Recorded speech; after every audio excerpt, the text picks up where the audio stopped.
కులమతాలకు అతీతంగా 180 మందికి స్కాలర్షిప్ ప్రొవైడ్ చేస్తూ చదువులకు సహకరించడం శుభపరిణామమని అతిథులు అన్నారు.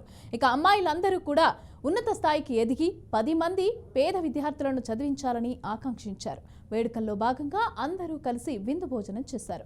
కలర్ఫుల్ గా జరిగిన ఈ ఈవెంట్ కు BRK news advisor Yanala Muralikrishna దంపతులు హాజరయ్యారు. వీరిద్దరూ దగ్గరుండి మరీ ఏర్పాట్లను చూసుకొని విజయవంతం చేశారు. వేడుకల్లో భాగంగా నిర్వహించిన సాంస్కృతిక కార్యక్రమాలు ఆకట్టుకున్నాయి. ఆటపాటలు డాన్సులతో అమ్మాయిలు అదరగొట్టారు.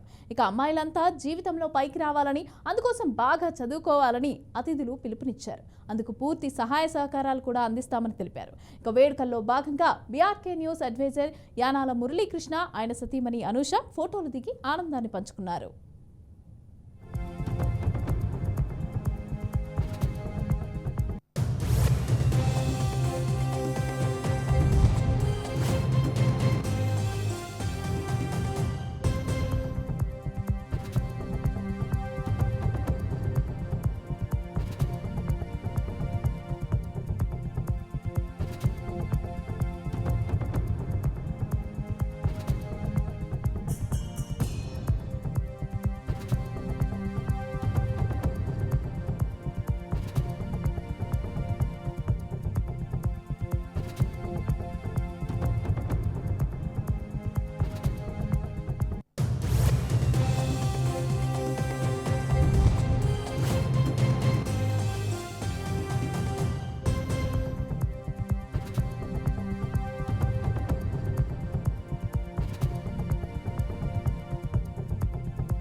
అలాగే ఏరువాక సాగర్ రైతన్న సంఘస్థు అదరగొట్టారు. పిల్లలకి ఆశీస్సులు.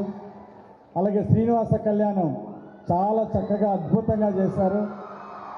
చిన్నారులందరికీ పెర్ఫార్మెన్స్ చేసినటువంటి వాళ్ళకి, ఇంకా చేయబోయే వాళ్ళందరికీ కూడా హృదయపూర్వక అభినందనలు. ముఖ్యంగా చదువు అంటే ఎప్పుడు చదివే కాదు, చదువుతో పాటు ఆటల్లో ఉండాలి, పాటల్లో ఉండాలి, అన్ని రంగాల్లో ఉండాలి.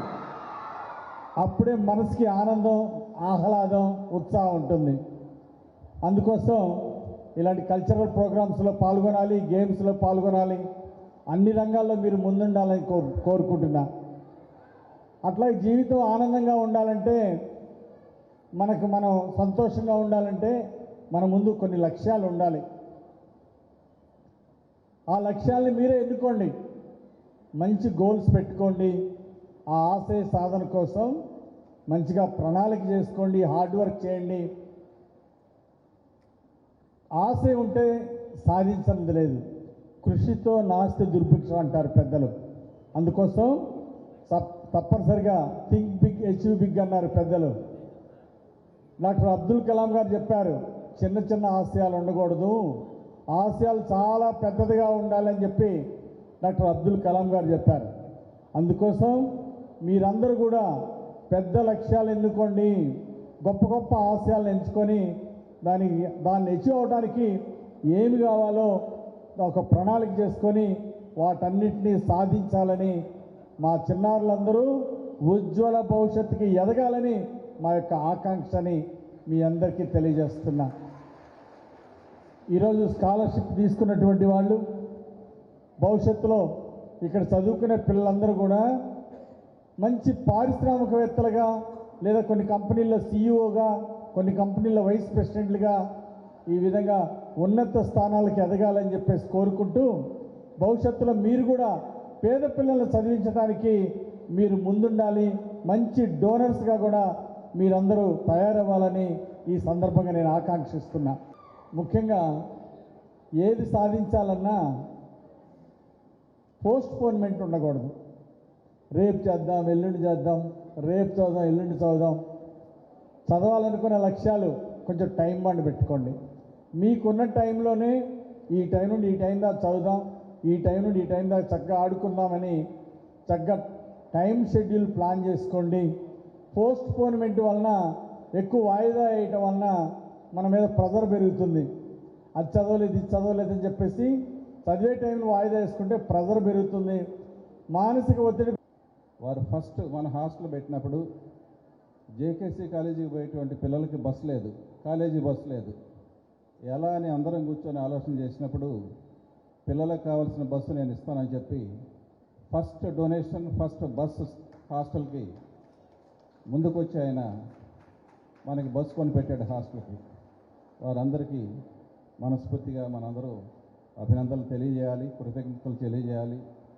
వారిచ్చిన పిల్లలు ప్లీజ్ సైలెన్స్ సైలెన్స్ మంచి సందేశం ఇచ్చారు మనకి. మీరంతా కూడా వాటిల్లో కొన్నన్నా పాటిస్తే ఉన్నత స్థానాలకు ఎదుర్కోగలరు. అట్లాగే ఇక్కడ విచ్చేసినటువంటి పెద్దలు, కమిటీ మెంబర్సు, విజయవాడ నుంచి మన గుమ్మటి రామకృష్ణ వాళ్ళ మిత్ర బృందం అంతా కూడా వచ్చారు.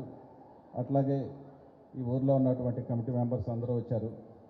ఈ కార్యక్రమాన్ని దిగ్విజయంగా జరిపినందుకు మన కమిటీ మెంబర్స్, స్టూడెంట్స్ అందరికీ కూడా అభినందనలు తెలియజేస్తూ, ప్రస్తుతానికి కార్యక్రమం ముగిసింది. నెక్స్ట్ కల్చరల్ ప్రోగ్రామ్స్ ఉంటాయి, వాటన్నిటిని కూడా చక్కగా మీరు ఎంజాయ్ చేయవలసింది. వచ్చిన ప్రతి ఒక్కరు కూడా భోంచేసి వెళ్ళవలసిందిగా మరీ కోరుతా ఉన్నాను.